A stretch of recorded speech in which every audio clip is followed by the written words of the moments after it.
هر که علم شد به سخا و کرم، بند نشاید که نهد بر درم. نام نکویی چو برون شد به کوی، در نتوانی که ببندی به روی. نوشته بر گور بهرام گور، که دست کرم به ز بازوی زور. کس نبیند بخیل فاضل را، که نه در عیب گفتنش کوشد. ور کریمی 200 گنه دارد، کرمش عیب ها فرو پوشد. آن کس که به دینار و درم خیر نیندوخت، سر عاقبت اندر دینار و درم کرد.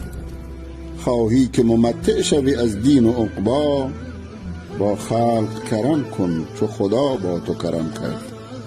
بزرگی بایدت بخشندگی کن، که دانه تا نیفشانی نروید.